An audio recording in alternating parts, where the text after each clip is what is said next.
रामचंद्र जी, हाँ। आप वहाँ कराना गए थे, जो आपके ऊपर केस, जो आपके ऊपर केस लगाया गया था। हाँ। वहाँ से आप सीधा यहाँ फर्रुखाबाद में आए हैं। हाँ, हाँ। तो वहाँ पर क्या हुआ कोर्ट में आपके बारे में, ये जरा आप हम लोगों को यहाँ बताइए। देखिए कि अभी आपने एक सवाल किया था हिमांशु जोशी जी के बारे में, जी। है ना? जी। कि हिमांशु जोशी जी जो संतराम पाजी महाराज के खिलाफ अभद्र टिप्पणियां करते हैं, और ये और जब अभद्र टिप्पणियां करते हैं हिमांशु जोशी जी जो हल्द्वानी के हैं, तो इसीलिए उनके ऊपर संतराम पाजी महाराज के जो शिष्य हैं वो SC ST एक्ट यानी कि हरिजन एक्ट लगवा करके मुकदमा करवा रहे हैं, है ना? आप अभी आपने पूछा था, और इन्होंने कई जगह हरिजन एक्ट लगवाया उनके ऊपर, और पुलिस भी गई वहाँ। इतनी त्वरित कार्रवाई जो पुलिस कर रही है राष्ट्रीय समाज सेवा समिति गुंडों के आदेश पर, तो उसी कड़ी में हम भी शामिल है। अच्छा।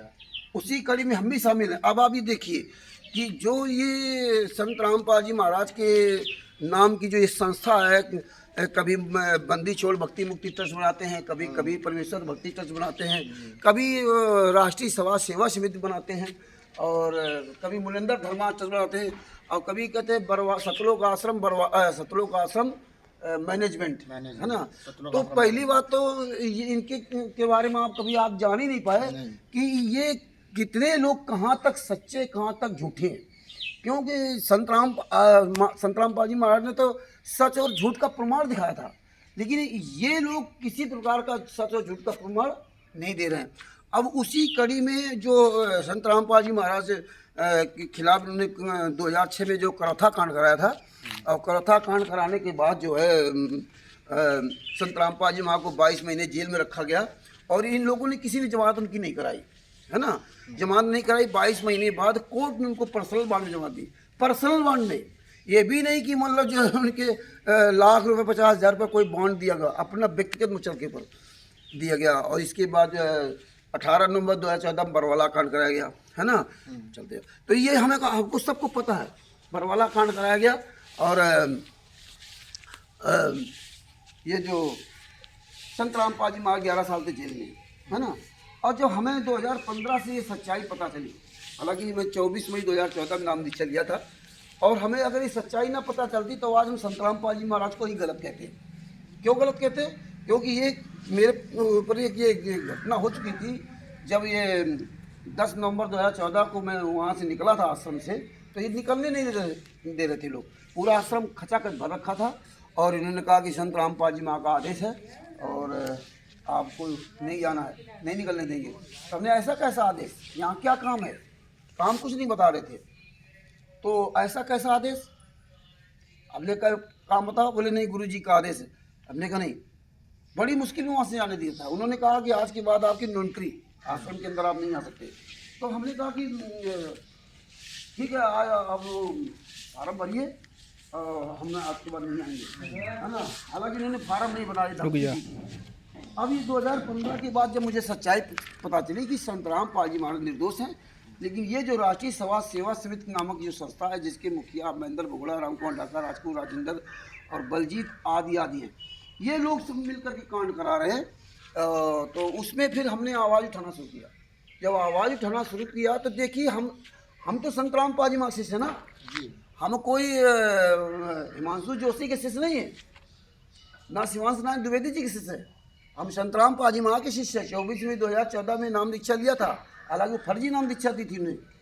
तो आप ही बताइए, जब आप गलत कर रहे हो, हम विरोध कर रहे हैं, तो इसी तरह इन्होंने सितंबर 2017 में हमारे खिलाफ पंजाब में मलोट जो सिटी थाना है, उसमें इन्होंने सितंबर 2017 में हमारे खिलाफ मुकदमा लिखवा दिया कि वो वहाँ का नामदान संचालक सुभाष चंद्र, कि वो मेरे घर में सत्संग हो रहा था, और कानपुर से रामचंद्र, और वो उनको क्या कहते हैं करनदास पंजाब से, और वो फौजी राम सीतों से, गंगानगर से गोपीराम, और 2 और, ये 4 लोग 5 लोग घर पे मेरे आए, और सत्संग हो रहा था। बोले सत्संग मत करो, और इन्होंने जो ना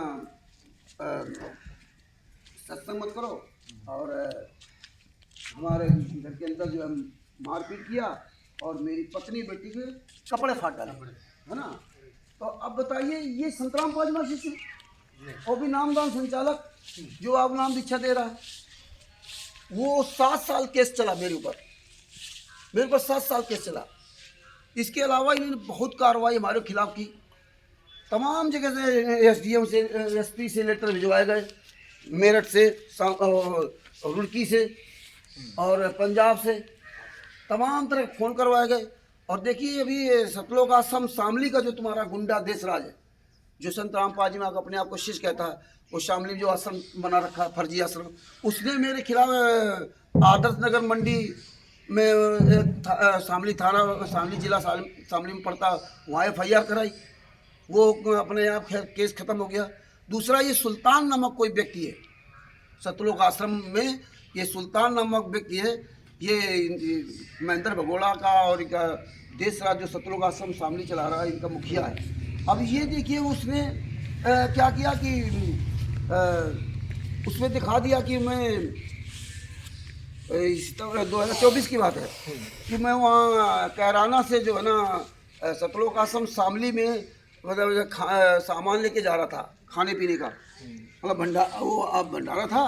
तो उसमें कानपुर से रामचंद्र दास और हरियाणा से अजय दास, मेन पार्टी अजय को बनाया, अजय कुमार उर्फ प्रीत दास, और मेरठ से सोनू दास और वो बिजनौर से मनोज दास और कानपुर से मेरा, इन 4 लोगों को उसमें पार्टी बना दिया कि ये लोग आ रहे थे रास्ते में, हम लोग जा रहे थे सामान लेकर के, तो इन 4 लोगों ने मुझे घेर कर पकड़ा, मारा, और अजय उर्प्रीत दास के हाथ में लोहे की राड थी, सरिया थी, और हमारे हाथ में इनके डंडा थे। तो इस तरह से बताइए ये संतराम पाजीमा के शिष्यों पर ही इतने झूठा केस लगा रहे। और देखिए जो मेडिकल लगाया कैराना कोर्ट में जो मेडिकल लगाया है, वो मेडिकल इलीगल है, बिर्क अस्पताल करनाल में पड़ता है। मैंने उस अस्पताल के जो हरविंदर सिंह जी हैं बिर्क के, उनसे मैंने बात किया, उन्होंने दूसरे दिन वो MRD देखते हैं, यानी कि मेडिकल रिकॉर्ड डिपार्टमेंट में है, तो उन्होंने दूसरे दिन हमें पूरी डिटेल बताई कि भैया ये व्यक्ति मेरे अस्पताल में भर्ती तो हुआ है, लेकिन कोई लड़ाई झगड़े का केस नहीं है, ये कहीं गिर गया होगा तो हल्की फुल्की सी इसके चोट लग गई है ना, वो उसका इलाज हुआ, बाद बाकी सब नॉर्मल टेस्ट है, ये वो टेस्ट नहीं है। और ये जो मेडिकल लगाया ये मेडिकल नहीं है, और उसमें लिखा हुआ है कि ये मेडिकल नहीं है, मेडिकल के प्रयोग के लिए नहीं है, क्योंकि मेडिकल में क्या होता है पूरी तरह से वो मेडिकल बनाया जाता है अच्छी तरह से, ना लिखा जाता है एक बात। और उसमें जो एक्सरे हुआ, एक्सरे में लिखा हुआ है कि ये जो एक्सरा होता है मशीन के द्वारा किया जाता है, ये एक्सरा जरूरी नहीं कि अमित के नाम का है, अमित का है ये एक्सरे मशीन ये साबित नहीं कर सकती है कि ये एक्सरा सुल्तान नामक व्यक्ति का है। ये हमें आपको टेक्निकल पॉइंट समझना पड़ेगा। ये परमेश्वर ने बड़ी दया की संतराम पाजी महाराज ने, जो आज इस कांड के द्वारा हम इनकी बारीकियां समझ सकते हैं। तो ये आपको भी सबको ये काम आएंगी कि ये टेक्निकल जो काम है ये है कि अब वहाँ आप अपना एक्सरे कराने गए, अल्ट्रासाउंड कराने गए, तो वहाँ कोई आधार कार्ड आपका नहीं लेता है या मशीन आपकी कोई फ़ोटो नहीं खींच लेती है। वहाँ केवल आपने जो नाम पता बताया, आपने जो आपने उम्र बताई, आप हो अमित दास, और आपने बता दिया कि मैं सुल्तान हूँ, तो इस तरह से वो फर्जी रिपोर्ट लगी हुई है। देखिए हाँ, और उनका वकील देखो इस तरह, हाँ पूरा सब फर्जी वाला कर रखा है। और सबसे बड़ी बात आप देखिए कि जो कैराना कोर्ट की जज की सीट में बैठा हुआ व्यक्ति, जज, उसके पास ये केस गया, शायद को 7-8 महीना से उसके पास ये लिस्ट होगी। मेरे पास तो अभी 9 तारीख को, ये अक्टूबर को, 9 अक्टूबर 2025 को कैराना कोर्ट से हमारे पास लेटर आया था, उसी में हम वहाँ हाजिर होने गए थे, है ना। देखिए वो जज, एक जज को जो पढ़ा लिखा व्यक्ति, उसने अभी तक ये नहीं देखा कि यार ये इस पे जो मेडिकल लगा है ये फर्जी है, ये मेडिकल ये इलीगल मेडिकल है, लीगल है ही नहीं। क्योंकि लीगल मेडिकल जब डॉक्टर बनाता है तो उसमें पूरी बात लिखता है, पूरा नाम पता एक एक चीज़ लिखता है। जैसे कि आपने बरवाला कांड में जो 5 महिला एक बच्चे की हत्या हुई थी ना, उसका आपने मेडिकल पढ़ा होगा, है ना। पूरा सब एक एक चीज़ लिखा होता है, कैसे राड मारे, कहाँ सरिया मारी, क्या सब कुछ लिखा होता है।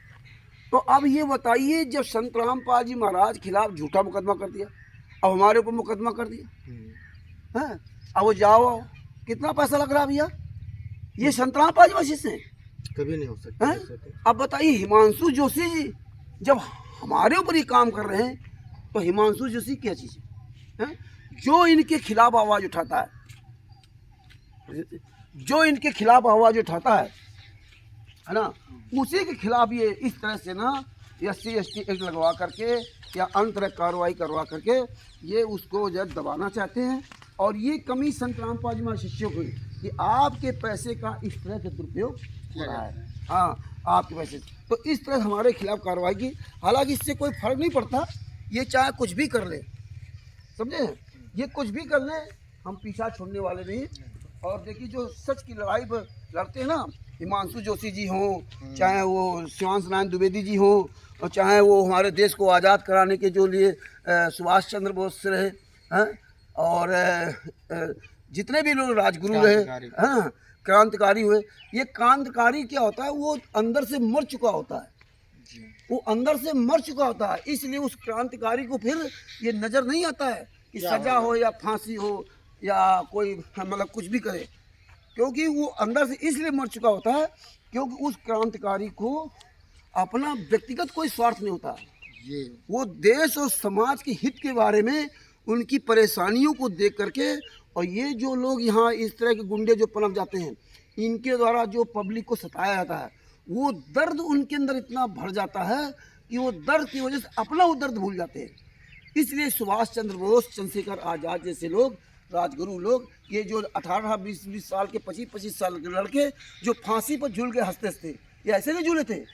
आपके हमारे कांटा से लग जाता है तो कितनी तकलीफ होती है। तो ये हिमांशु जोशी जी हों, शिवांश नारायण द्विवेदी जी हों, वो परमेश्वर ऊपर से भेजता है। ये भी सब वो कबीर साहब के बच्चे हैं। आप ही ना सोचो कबीर साहब के बच्चे नहीं हैं, ये सारे लोग कबीर साहब के बच्चे हैं। और ये इतिहास आपको बताएगा कि संत रामपाल जी महाराज के शिष्यों को ही संत रामपाल जी महाराज के शिष्य नहीं छोड़ रहे, क्योंकि ये शिष्य नहीं है, ये गुंडे हैं, ये व्यापारी हैं।